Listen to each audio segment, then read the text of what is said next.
이 시간 저희들에게 주신 하나님의 말씀은 마태복음 5장 38절로 42절 말씀입니다.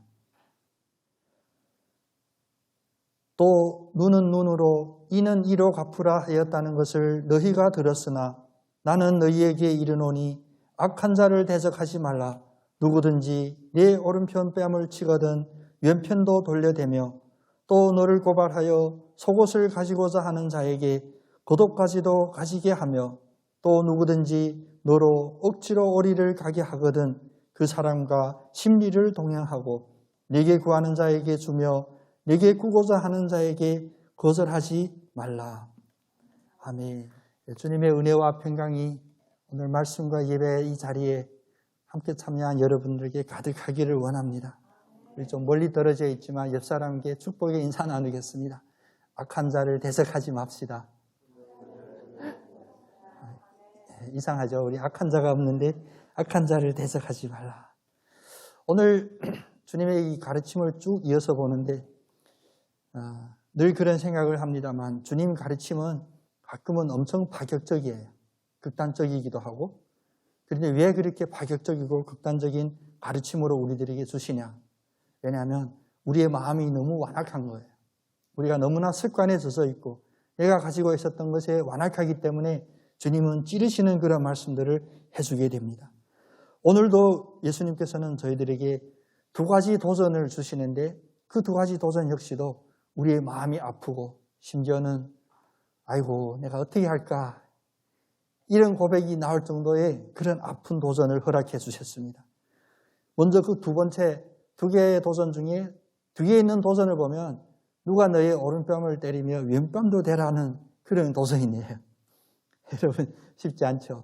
우리 신권사님 웃으셨는데 아마 신권사님은 그런 도전을 잘 안 받을 것 같아. 앞에 우리 이익성 권사님은 자주 받을 것 같아. 이런 썰렁한 농담도 있습니다. 누가 오른뺨 때리며 왼뺨을 대라는 그 가르침 받고 옆에 있는 자기 교회 친구인데 한번 도전해봤대. 이 친구가 예수님 말씀처럼 사냐. 그래서 뺨을 힘껏은 아니고 기분 나쁘게 쳤더니 엄청 화를 내더래요. 그래서 예수님의 가르침이 오른뺨을 치면 왼뺨도 들이대라고 했는데 너 아직 제대로 된 예수 믿는 그리스도인이 아니구나 했더니 야 임마 너 왼뺨부터 때렸잖아. 장로님 웃으셔야 성공한 건데 왼뺨을 때렸기 때문에 말씀과 똑같지 않다 이런 얘기. 근데 이 도전이 어려운 것 외에도 두 번째 도전이 이만큼 어려운데 앞의 도전은 얼마나 어려울까. 그런데 현실적으로 불가능해 보이는 이 앞의 도전이 성취되어야 이 두 번째 불가능한 이 도전을 우리가 달성할 수가 있습니다. 그 첫 번째 도전은 무엇이냐면 오늘 38절, 39절 앞부분에 나와 있습니다. 눈은 눈으로 이는 이를 갚으라 하는 것을 너희가 들었으나 나는 너희에게 이르노니. 여기서 지금까지 들어왔다는 뭐냐면 구약에서부터 쭉 가르쳐왔던 그런 계명들을 이야기합니다. 구약에 특히 우리 신명기 또 신명기의 근거가 되는 그 레위기 이런 상황들을 보면 많은 규칙들이 있어요. 예수 믿는 백성들은 이런 거 지켜라 저런 거 지켜라는 많은 규칙들이 있는데 그 중에 요약해보는 것 중에 하나가 이는 이로 눈은 눈으로 하는 이런 말들도 그 규칙 안에 있었다는 것입니다. 근데 주님께서 오늘 새롭게 이 가르침을 가르쳐 주시는 것이 아니라 옛날에 있던 그 전통에서 주님은 한 단계 업그레이드 시키는 그러한 가르침을 우리들에게 허락해 주신 거예요. 오래된 그런 규칙들은 우리의 행동이나 습관이 이미 고성화되었어요. 굳어 있어요. 그래서 가끔은 훈련이 잘 된 어떤 기계처럼 습관적으로 하는 우리의 삶이 너무나 많이 있습니다. 물론 좋은 습관들도 필요합니다. 새벽 4시 반쯤 되면 딱 눈이 떠지는 좋은 습관. 주일날 되면 진짜 아침 첫 순간부터 기도함으로 오늘 주일날 은혜 받게 해주세요. 그리고 집 나설 때 홀로 나오지 않고 내 마음에 걸리는 그 형제자매를 위해 전화 한 번이다 하고 출발했어? 찌르는 거죠. 아직 출발 안 했는데. 오늘 교회에서 보자 이런 이야기하는 사실은 습관들은 다 좋은 습관인데 이런 습관이 아닌 안 좋은 습관들도 우리들에게 있었다는 것입니다. 그러면 그런 습관 때문에 우리가 익숙하게 익숙하게 행하는데 그 속에서는 참 놀라운 것은 뭐냐면 우리가 평소에 그런 습관들이 잘 위장이 안 돼요. 가려지질 않아요. 갑자기 드러날 수도 있습니다. 안 좋은 습관들은 주 안에서 바꿔야 되는데 근데 그게 잘 바꿔지지를 않아요. 그래서 오늘은 주님께서 이런 말씀을 통하여 엄청 자극적으로 그런 이야기들을 해줘요. 고칠 수 있도록 충격을 주는 그런 말씀으로 주님께 주시는데 이는 이로 눈은 눈으로 갚으라는 그 말을 너희들이 들었으나 오늘 나는 너희들에게 더 놀라운 가르침을 준다. 그것은 뭐냐면 악한 자들을 대적하지 말라입니다. 악한 자를 대적하지 말라. 여러분, 악한 자를 만나면 여러분은 어떻게 행동해야 가장 지혜로운 행동일 것 같아요?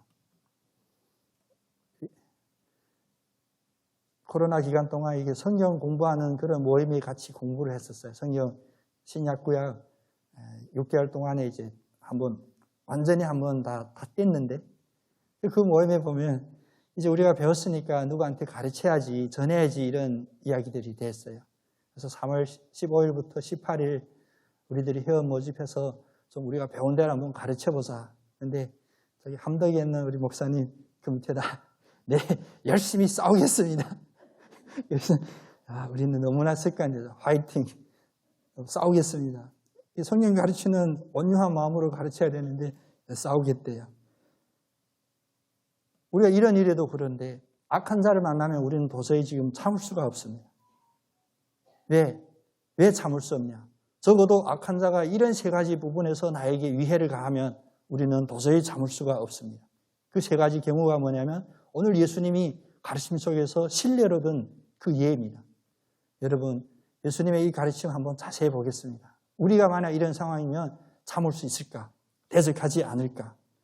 예수님이 들었던 그 세 가지 예는 첫 번째는 내 몸에 어떤 위협이 오거나 내 몸에 상해가 끼쳐지는 그런 일에 있어서 경우입니다. 맞고 기분 좋은 경우는 없겠죠. 특별히 여기서 뺨이라고 표현하는 부분들은 특히 우리 권사님도 앞에 계시지만 이 남자들은 어린아이 때부터 크면서 그 뺨에 대한 어떤 특별한 느낌들이 있어요.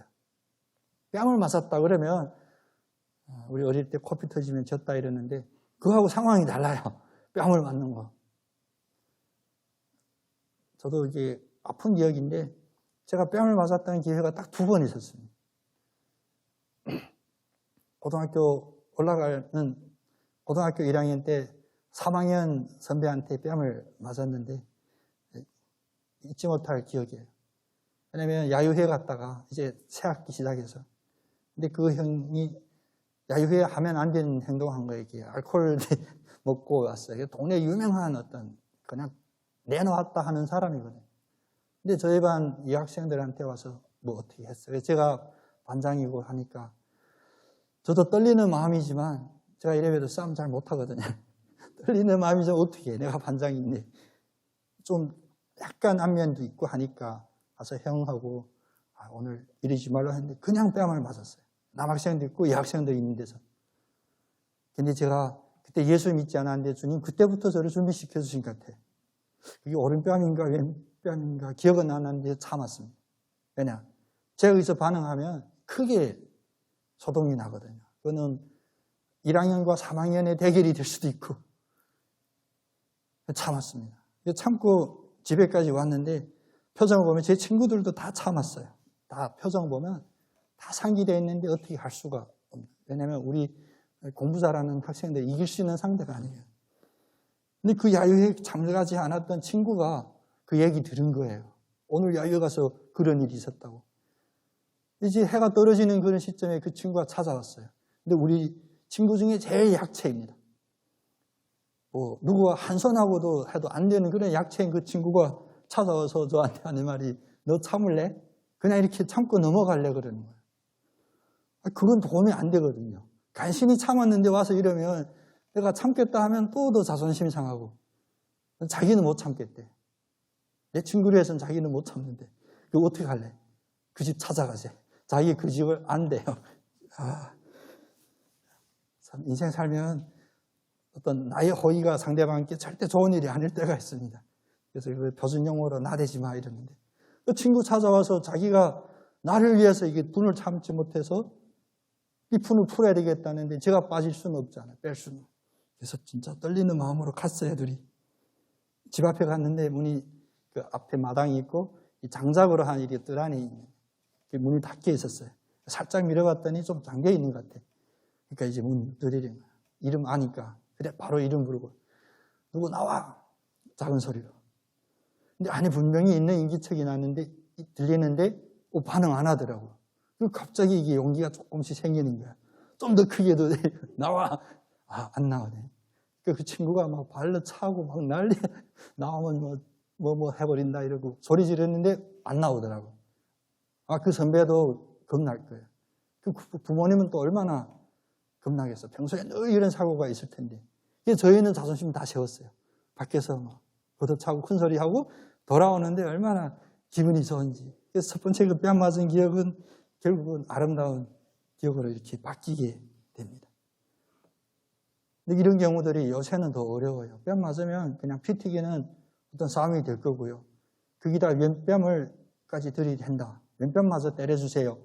그러면 아까도 어느 분하고 잠깐 얘기 나눴는데 더 큰일이 있을 것 같아. 한쪽 뺨 맞고 참는 게 끝나지 나 왼뺨까지 때려 그러면 완전히 오늘 너 죽고 나 죽고 가는 상황이 될 것 같아. 이런 몸에 위해를 끼치는 이런 상황 예수님은 오히려 참으라고 그래요. 그것도 장정들에게, 혈기가 있는 이들에게. 이러한 태도는 예수님이 제자아이들이 가져야 될 태도가 아니라는 겁니다. 여러분, 나는 예수님의 제자가 맞냐 아니냐. 첫 번째 이 상황이 한번 자기를 대입해보면 어느 정도 짐작할 수가 있습니다. 나의 뺨을 때렸을 때 내가 참을 뿐만 아니라 연뺨마저도 돌려댈 수 있는 나의 그런 마음의 준비, 어떤 신앙의 단련이 되어 있는지. 두 번째는 물질적인 손해를 입는 경우입니다. 오늘 40절부터 보면 이제 속옷까지 달라고 하는 상황이 됐어요. 근데 속옷을 달라고 하면 겉옷도 주고. 왜냐하면 속옷을 달라는 것 자체는 꼭 물질뿐만 아니라 모든 자존심마저도 다 억울하게 당하는 상황이죠. 그런데 그런 상황이라 할지라도 겉옷까지도 주라고 합니다. 근데 뒷부분에 보면 구워달라고 할 때 그냥 구워줘라. 그러니까 너한테 뭐 달라고 하면 그냥 줘라. 이런 예와 마찬가지로 어떤 내가 가지고 있는 물질적인 그런 손해들을 보는 상황이에요. 근데 그냥 손해만 보는 그런 상황. 양보할 수 있거나 뺄 수 있는 상황이 아니라는 그런 것입니다. 누군가 그런 고백을 하더라고요. 이제 선배 목사님이신데 이제 은퇴를 앞두니까 왜 돈 생각만 난대. 하루 종일. 전에는 안 그랬었거든요. 본인도 고백하지만 주변도 고백 안 하는데 그러다 보니까 하루 종일 돈에 잡혀 있는 거예요.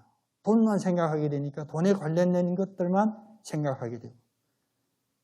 그래서 이제 이 앞뒤 말하고 연결시켜서 이야기한다면 이제는 어느 정도 자존심마저도 내려놓을 수 있는데 돈에 대한 손해는 이제 못 참겠다. 그러면서 고백하는 거야. 나 이거 잘못 믿고 살아간 것 같다. 근데 절실하니까 생각이 날 수 있습니다. 근데 이런 가장 절실한 부분들을 남한테 빼앗긴다. 이런 상황을 주님께서 예를 드는 거예요. 완전히 우리를 코너로 몰아넣는 경우입니다. 그리고 세 번째 우리가 당하는 상황이 뭐냐면 사실 우리가 이 역사적인 배경을 조금만 이해하면 좀 쉬운데 누가 나에게 오리를 가자고 하면 심리를 가져라. 이거 무슨 뜻이냐면 그때 시대 상황이 로마의 식민지 상황이었어요. 근데 로마의 그 병정들, 로마의 군사라고 한다면 그 직위가 높고 낮든 간에 로마의 군사면 아무나 이 식민지 이한테 자기 짐을 주고 오리를 걸어갈 수 있게 할 수 있는 권리를 가진 거예요. 그래서 이것은 뭐냐면 어떤 민족적인 차원에서 식민지에 살고 있는 그 서민들의 식민지 사람들의 매우 냉철한 그런 현실입니다. 그냥 내가 가고 있는데 나 붙잡고 내 짐을 지고 오리를 가라.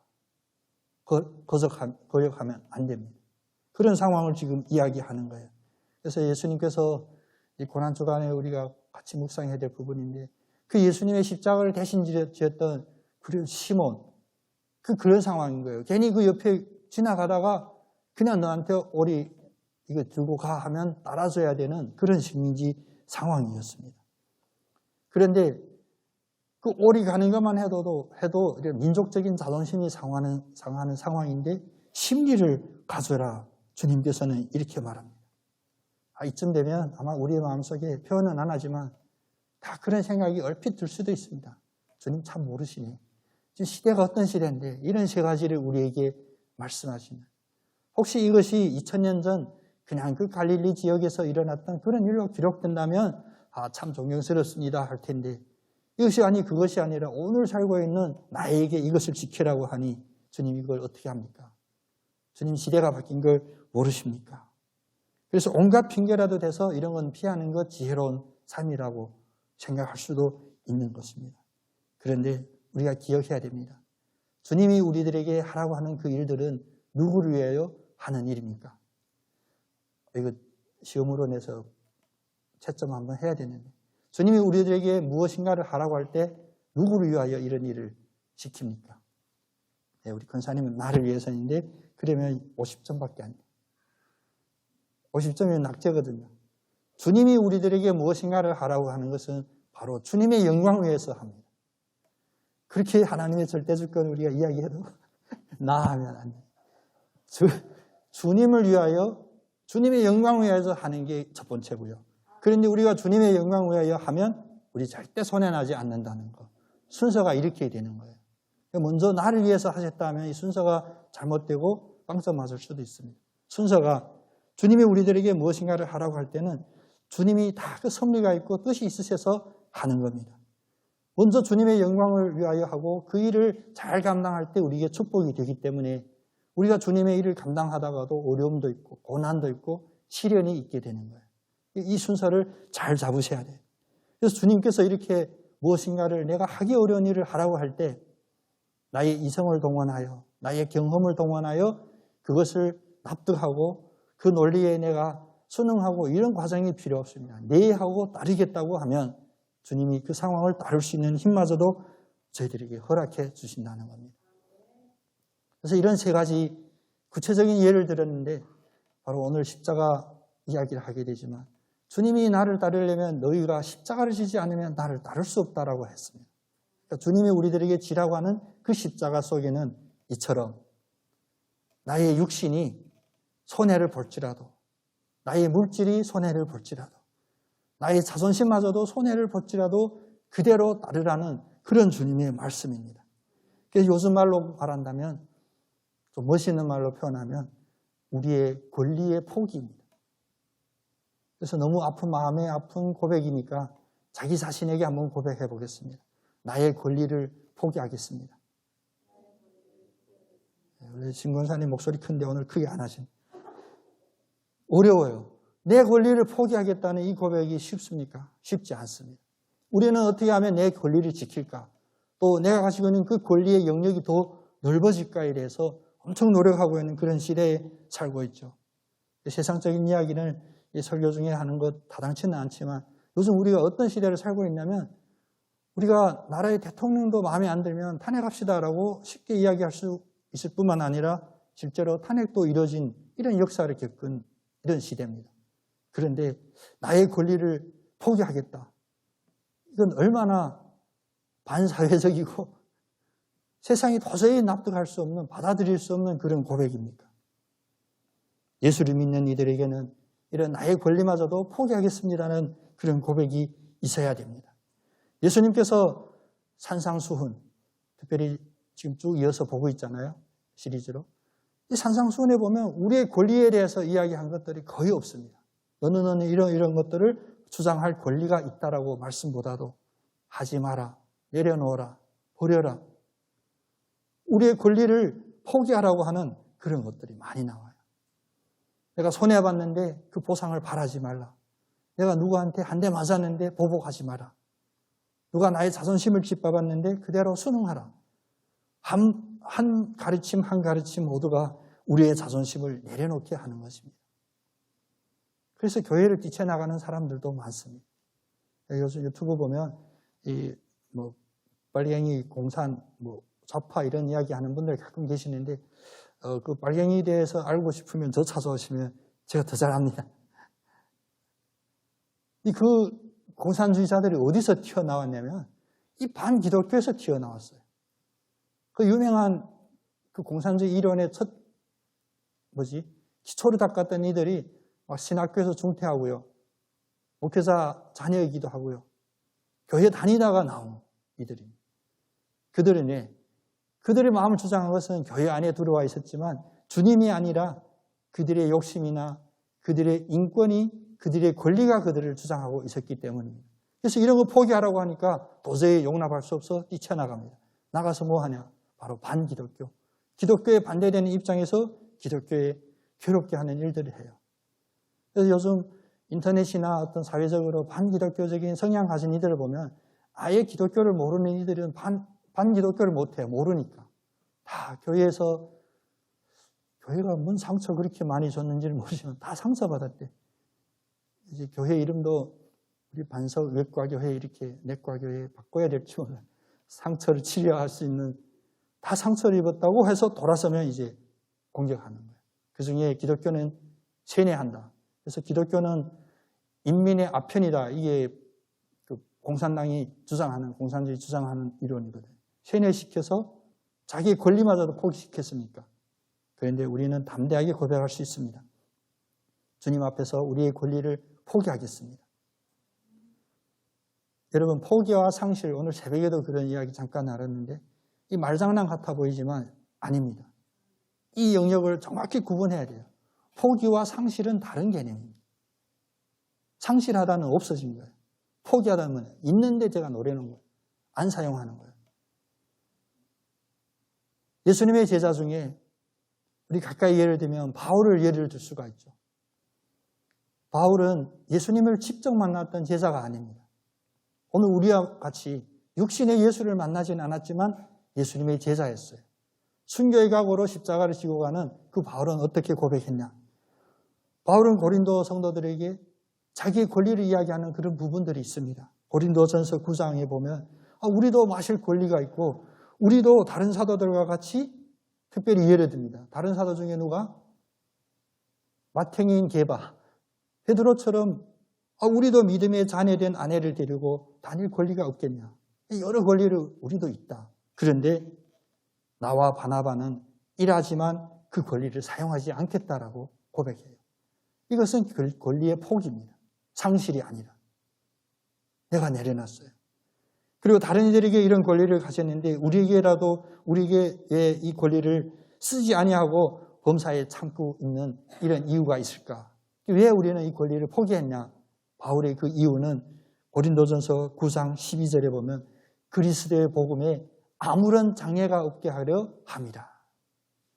예수님의 이 복음이 전해지는데 예수님의 이름이 드러나는데 장애물이 될 만한 것들을 내가 포기한 거예요. 다시 말하면 이 논리가 중요합니다만 우리가 포기한 것이 나의 권리가 아니라 사실은 내가 예수를 잘 믿는데 방해되고 걸림이 되는 것들을 포기했던 거예요. 다시 말하면 나의 권리는 그런 장애물이었던 겁니다. 여러분 아까워하지 않으셔도 돼요. 여러분 포기해도 돼요. 입장을 바꿔서 난 그러면 왜 맨날 당해야 되냐? 왜 맨날 오른편도 맞고 왼편도 돼야 되냐? 오리도 당하고 심리까지 당해야 되냐? 왜 문제가 있는 것이 아니라 어떻게거든요. 그걸 했을 때 우리의 눈에 보이기는 내가 연약하고 늘 당하는 입장에 약자로 보이겠지만 요즘 말로 가불에서 을의 입장에 있을 것 같지만 나에게도 주님이 주신 성령이 있어서 함께 동행하시고 이 모든 상황에 다 개입해 계시고 같이 운행하신다는 사실을 알아야 됩니다. 악을 대적하지 마라. 주님의 이 가르침은 우리들에게 먼저 복수할 수 있는 그런 권리를 내려놓으라는 거예요. 우리는 당하면 복수하려고 생각합니다. 그래서 그 복수를 위한 어떤 힘을 키우고 복수를 위한 모든 조건들을 갖추고자 하는데 주님은 오늘 우리의 마음속에 이 복수의 심리를 버리고 복수할 수 있는 그런 권리마저 포기하라고 가르쳐 주십니다. 핍박당할 때 안갚음하지 않는 것, 그 바로 구약이 그거거든요. 눈은 눈으로, 이는 이로 권리가 있어요. 또 법률적으로 보호받을 수도 있어요. 그런데 내가 포기했어요. 왜 포기했을까? 주님의 가르침이니까. 그래서 로마서 12장에 보면 12장 19절 21절에 이 악에 대한 우리의 대처해야 될 방법에 대해 가르침을 하시죠. 내 사랑하는 자들아. 이 말은 주님이 사랑하는 자들만 듣는 이야기예요. 딱 오늘 이 자리에 계신 분들만 듣는 이야기네요. 내 사랑하는 자들아, 너희가 친히 원수를 갚지 말고 하나님의 진노하심에 맡겨라. 한번 따라해 보겠습니다. 하나님의 진노하심에 맡기겠습니다. 우리는 여러 사람이기 때문에 어느 한두 사람이 어떤 문제가 있어요. 두 사람 중에 누군가 누구에게 당하고 있는 것을 볼 때 사실 그때 우리의 마음이 가장 아파야 됩니다. 누구를 위하여? 그 당하는 자가 아니라 그 해하는 자에게 올 이 하나님의 진노가 우리에게 느껴지기 때문에 마음이 아픈 거예요. 우리가 왜 말리냐? 사랑하는 마음 좀 애매하죠. 무엇을 사랑하기 때문에? 바로 그 갑이 이제 앞으로 하나님 앞에 섰을 때 그 진노함을 어떻게 감당하려고? 근데 우리 대체로는 어떻습니까? 을을 가서 어루만져줘요. 괜찮아. 그것보다 더 먼저 해야 될 것이 바로 그 갑입니다. 하나님의 진노하심에 맡기라는 이 말씀 우리들에게 꼭 기억됐으면 좋겠습니다. 그래서 원수를 갚는 이 보복은 너희들에게 있는 것이 아니라 바로 내가 갚으리라 주님이 말씀하셨다고 합니다. 그래서 오히려 원수가 줄이거든 먹이고 목마르거든 마시게 하고 그리함으로 내가 숯불을 그의 머리 위에 놓으리라. 그 결론은 뭐냐면 악에게 지지 말고 손으로 악을 이기라. 이 고백은 힘차게 하셔도 괜찮아요. 악에게 지지 말고 손으로 악을 이깁시다. 손으로 악을 이긴다. 그래서 이게 사실 현실적인 문제였어요. 교회의 역사도 보면 사실 중세 때부터 전쟁이 많았거든요. 유럽에. 전쟁이 일어나면 군인 중에 어떠한 특별한 인원들이 있었냐면 목회자들이 있었어요. 신부들이. 전쟁터에 왜 신부가 따라 나가냐. 잘 이해하고 들으셔야 됩니다.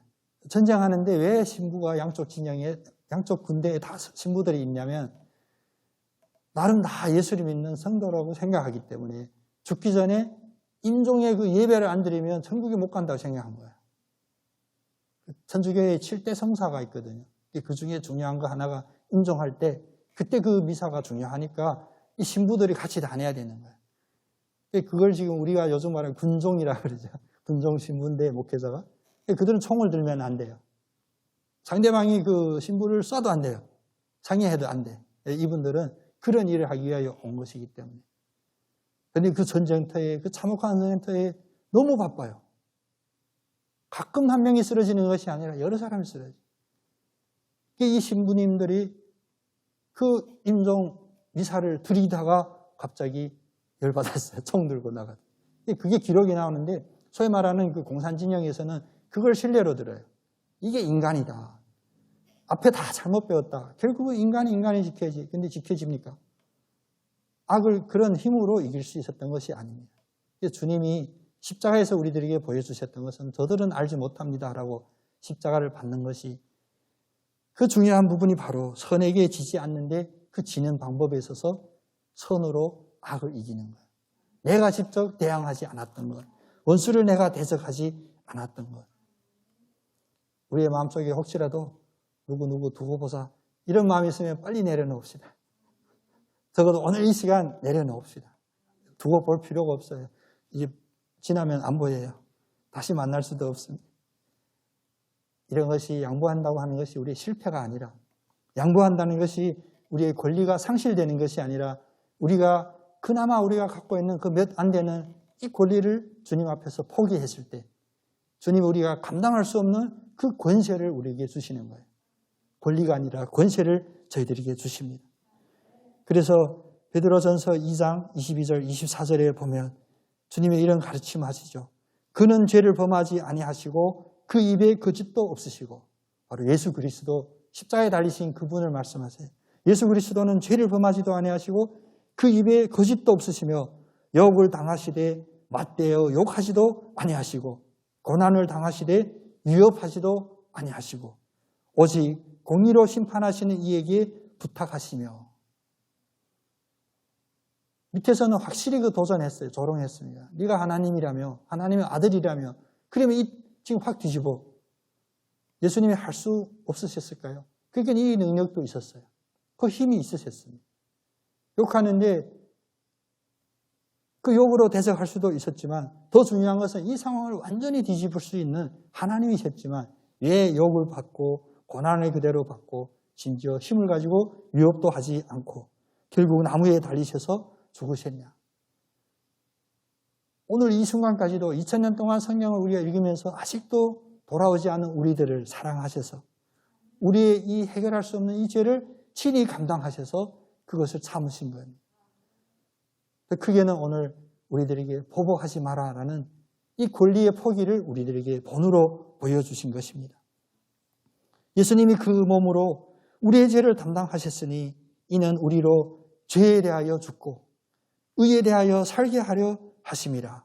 그가 채찍에 맞음으로 너희는 나음을 얻었나니. 아직도 마음에 상처가 있습니까? 아픔이 있습니까? 그 아픔, 그 상처 우리 주님께서 다 대신하셨습니다. 아직도 내게 그 상처가 남아있다고 생각한다면 아직도 그 상처받는 그 작은 미약한 권리가 우리 마음속에 아직도 살아있기 때문입니다. 예수님을 본받는 그 수준까지 주님의 그 믿음의 분량까지 이르를 때 우리 마음속에 이 상처들이 없어지는 것이 아니라 그 상처받을 만한 그런 조건들, 그런 요건들이 사라질 줄로 믿습니다. 두 번째는 보복할 수 있는 권리를 포기할 뿐만 아니라 이제 재산까지도 포기해야 됩니다. 아이쿠 놀라워라. 이거 어떡하지. 재산까지도 포기해야 됩니다. 속옷, 겉옷도 내어주고. 사실 이 뒤에 보면 주님의 더 강력한 표현 중에는 이제 부모 형제마저도 네가 가지고 있는 모든 재산까지도 다 포기하라. 그런 가르침이 있듯이. 근데 이런 포기에 대한 가르침은 예수님이 여기서 처음 언급하는 것이 아닙니다. 사실 구약에도 보면 구약에도 바로 이런 재물에 대한 주님의 그 율법 중에 포기하는 율법에 대하여 가르쳐 주신 것이 있습니다. 그 대표적인 것이 바로 출애굽기 22장에 나오는데 출애굽기 22장 26절에 보면 26절, 27절에 보면 그 전당 잡힌 거 아직 제가 제주 상황 잘 몰라서 그러는데 대전에서는 전당포 봤어요. 아직도 그런 상황이 있어서 전당 잡히는 거. 그 뭐냐면 출애굽기 22장 26절, 27절에 보면 이런 가르침입니다. 네가 만일 이웃의 옷을 전당 잡거든 해가 지기 전에 그에게 돌려보내라. 기억나시죠? 누군가 자기 겉옷을 전당 잡혔는데 그걸 다시 속하러 올 수가 없어요. 아직 준비가 안 됐어요. 그러면 네가 해 떨어지기 전에 그에게 돌려주라고 해요. 왜냐? 그것이 유일한 옷이라 그것이 그의 알몸을 가릴 옷인즉 그가 무엇을 입고 자겠느냐? 그가 내게 부르짖으면 내가 드리리니 내가 자비로운 자임이니라. 논리가 그렇습니다. 네가 그걸 돌려주지 않고 그가 자야 되는데 이 추위 속에서 덮을 그 옷이 없어서 그럼 누구한테 부르짖겠어요? 전당포 주인에게 돌려주세요라고 부르짖지 않고 하나님께 직접 부르짖는 거예요. 하나님, 저 옷이 없습니다. 그럼 그 옷이 어디 갔냐? 그러면 이제 복잡하게 되는 거예요. 자비로운 하나님은 그 문제를 해결해 줄 것인데 내가 해결하기 그 직전에 그 전에 먼저 네가 해결하라고 알려주는 겁니다. 예수님의 이 가르침을 들을 때 사실은 그 광야에 많은 무리가 모여 있어서 서로가 상황들이 달랐어요. 많이 가진 일들도 있었고 부자들도 있었습니다. 그래서 부자들이 근심하고 떠났다 이런 기록도 있잖아요. 법은 우리들에게 항상 권리를 이야기하고 법으로 우리의 권리를 지키라고 하는데 법의 그 권리를 지키는 능력의 한계를 오늘 주님은 오히려 역설적으로 네가 포기하라. 이 권리를 포기할 때 지켜주신다. 재산권을 포기하는 것. 우리가 물론 지금 우리 생각할 수 있는 우리의 그런 논리 판단으로 생각하는 그 재산권의 포기가 아닙니다. 오늘 이렇게 내가 가진 자의 입장으로서 내가 권리를 충분히 행사할 수 있는 그런 입장에서의 나의 재산권에 대하여 이야기하는 거예요. 그래서 이걸 잘못 이해하면 이제 소위 말하는 공산주의자들이 그렇게 주장하죠. 신 앞에서는 모든 인간이 평등하다. 그런데 왜 나는 없고 너는 많이 가졌냐? 그러니까 이거 평등하게 나눠야 된다. 그게 그런 쉽게 얘기하면 그런 골조거든요. 신 앞에서 사람마다 다 평등하대요. 그것도 성경에서 배워서 아는 거지만. 그런데 왜 가진 것이 같지 않냐? 그래서 똑같게 가지자. 나눠 가지자. 근데 가진 사람이 안 내놓잖아요. 쉽게 안 내놓으니까 그럼 어떻게 해? 이제 총 들고 칼 들고 이제 혁명하자. 빼앗아서 나눈다. 그래서 몇 나라가 있어요. 나름 그렇게 해보려고 시도를 했는데 빼앗기까지 했어요. 빼앗은 다음 나눴어요. 평등하게 똑같이 나눴다고 했는데 40년, 70년 지나서 봤더니 몇몇 사람이 더 많이 따로 생겼어요. 그게 요즘 오늘 우리 상황입니다. 그래서 진리가 아닌 것, 예수님의 가르침을 가짜로 거짓으로 가르치는 이들이 그 진실은 언젠가 다 드러나게 되어 있습니다. 적어도 성경 말씀처럼 예수님이 다시 재림하기 그 이전에도 드러날 수가 있습니다. 우리가 이 육신을 입고 이 땅에 있는 중에도 드러날 수 있습니다. 그래서 여기서 재산을 포기하라는 가진 자가 하는 그 논리에서 하는 이야기지, 가지지 않은 자가 가진 자에게 너 재산을 포기해라. 너 돈 많잖아. 그런 논리가 아닌 것을 여러분 염두에 두시기를 바랍니다. 세 번째는 이제 시간 소유 이런 권리마저도 포기하는 겁니다. 내가 억지로 오리로 가는 것, 여러분 거기서 어떤 손해가 나냐? 첫째는 내 시간이거든요. 나도 내 할 일이 있어서 내 갈 길을 가는데 내가 왜 억지로 당신에게 심리까지 가져야 됩니까? 시간이 이제 포기되는 거야. 내 시간이 아니고. 그리고 이제 꾸고자 하는 자에게 거절하지 말라. 이것도 조심해 드려야 되는데 교회 안에서는 이렇게 금전적인 거래를 안 하는 거, 우리 특히 개신교에서는 그 교리, 장정 이런 데도 다 명기를 해놔요. 교회 안에서 이게 금전적으로 빌리고 꾸고 하는 일들을 언금을 해요. 그런데 여기서 말씀하시는 이런 꾸고자 하는 자에게 거절하지 말라는 바로 이 권리의 입장에서 우리가 살펴봐야 됩니다. 누군가 나에게 구할 때 거절하지 마는 것. 그것이 곧 금전이 아닐지라도. 왜냐하면 주님이 그렇게 하셨거든요. 우리는 누군가에게 거절하고 우리는 돌아서서 기도할 때 주님 주시옵소서라고 기도를 해요. 웨슬리의 일기 중에 보면 그런 기록이 있습니다. 하루는 하루 일과를 마치고 집으로 돌아오는데 웨슬리 일과는 하루가 아니었어요. 늘 말을 타고 순회하면서 설교했기 때문에 집 떠나면 2주, 3주씩, 저도 선교지에서는 2주, 3주씩 집에 안 들어갔는데 웨슬리는 아니었습니다. 오해하시면. 웨슬리가 2주, 3주씩 밖에 있다가 집에 오는데 집 앞에 처음 보는 어떤 구걸하는 이가 앉아 있는 거야. 그래서 그에게 이야기합니다. 열심히 살고 주님 당신 축복해 주실 겁니다. 그런데 주머니 봤더니 가진 게 없어요. 그래서 그에게 이야기합니다. 오늘은 못 드리겠는데 내일 다시 뵈면 내가 내일은 드리겠다고. 도움 좀 드리겠다고. 그리고 집에 들어왔는데 집에 거실에 나름 유명한 화가의 명화가 걸려있는 걸 보고 웨슬리가 회개했다 그거예요. 물론 우리들의 거실에 아무 작품도 걸려있지 말라 그런 뜻이 아니라 그 앞에 있던 그 행위와 자기 거실에 있는 그 그림을 바라봤을 때 웨슬리 마음에 왔던 그 아픔을 이야기하는 겁니다. 오늘 말하는 거 누가 너한테 달라고 할 때 거절하지 말라가 그거거든요. 웨슬리 거절했습니까? 아니거든요. 근데 그 마음에 이것을 함께 봤을 때는 거절한 거예요. 말은 따뜻하게 했지만 앞으로 웨슬리도 이야기 이렇게 많이 나눌 텐데 참고로 웨슬리의 사모님도 유럽의 악처 3대 악처 중에 한 명이랍니다. 그래서 우리가 신학교 때 늘 그랬어요. 야, 웨슬리처럼 살면 아무리 착한 사모님이라도 악처가 되겠다. 늘 집에도 안 있고요. 그리고 자녀들도 많은데 하여간 뭐가 있으면 다 나눠주고 늘 없었어요. 성격도 급하고 화도 잘 내시고 포기하는 거예요. 이제 시간도 포기하고 나의 권리마저도 포기할 때 주님의 이 가르침이 우리의 삶을 인도해가는 그런 지침이 되기를 원합니다. 그래서 옳고 그른 걸 가르는 건 이 세상의 법이거든요. 세상은 다 따져요. 누가 맞냐, 틀렸냐, 누가 옳으냐. 근데 어떤 일들은 잘 구별이 안 가거든요. 이게 맞는 건지 틀린 건지. 그러면 어떻게 하냐. 이제 머릿수로 하죠. 손 들어서. 거수. 100명 중에 90명이 동의했다. 그러면 그쪽으로 이렇게 하는데 물론 같이 어울리기 위한 공동체에서 꼭 필요합니다. 그래서 교회에서도 사실 그런 민주의제를 사용하거든요. 거수를 하고. 그런데 여러분 놀라거나 겁내지 마십시오. 이 권리를 포기할 수 있는 사람은 절대 다수가 아닙니다. 100명 중에 이 권리를 포기하는 자가 이기는 사람인 줄 믿으시기를 바랍니다. 먼저 내 권리를 생각하는 것이 아니라 내가 가지고 있는 이 모든 것 다 주님의 것입니다라고 생각하면 우리의 마음도 얼마나 홀가분해지고 또 우리의 내일도 염려, 걱정이 안 돼요. 우리가 우리 내일을 알 수가 있습니까? 모르죠. 근데 아는 분이 계시다는 게 우리의 힘이거든요. 근데 세상도 마찬가지예요. 예수 믿지 않은 이들도 우리의 다음날 내일을 알 수가 없어요.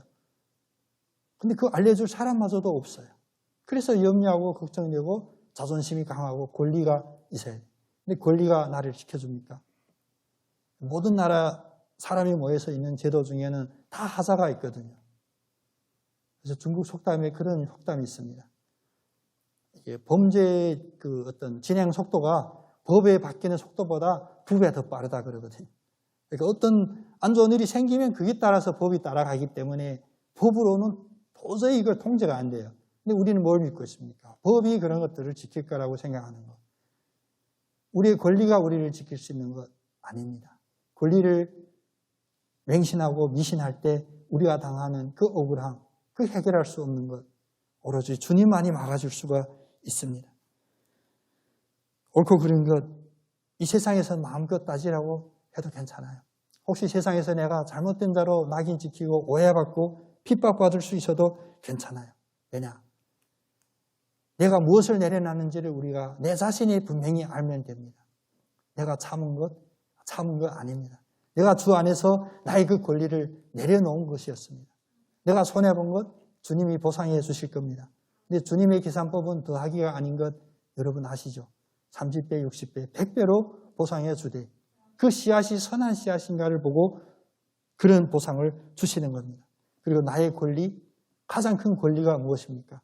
바로 이제 주님이 다시 오시는 그날, 주님의 영광이 비추는 그날 우리가 주님의 우편에 앉아서 그 심판대 앞에서 우리가 선하고 악한 행위에 대한 우리의 판결을 보게 될 것이고 심지어 우리의 면류관도 우리가 그 자리에서 받게 되는 겁니다.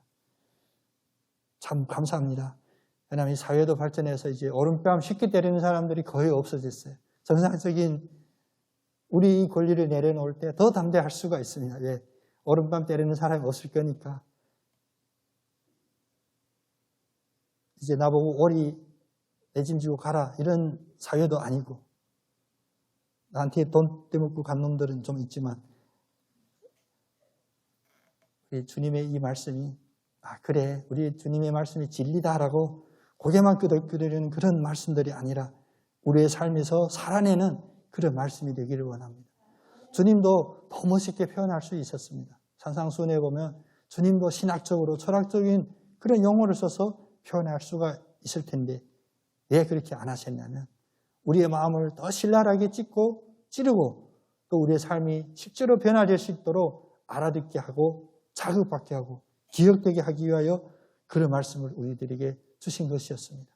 오늘 말씀으로 다시 되돌아가면 오늘 세 가지 주님이 주셨던 그 예들 악한 자에게 대적하지 마는데 구체적으로 오른뺨을 치는 자에게 왼뺨도 돌려대고 또 나에게 속옷을 달라고 할 때 겉옷까지도 주며 나를 오리를 가게 하거든 심리까지도 동양할 수 있는 그런 권리의 포기를 오늘 가르쳐 주셨는데 이것이 우리의 삶을 살아가는데 힘이 되고 에너지가 되고 원동력이 되기를 원합니다. 주님의 말대로 순종했을 때 절대 오류가 없습니다. 주님 말대로 하면 소위 말하는 축복의 그 삶이 되기 때문입니다. 기도드리겠습니다.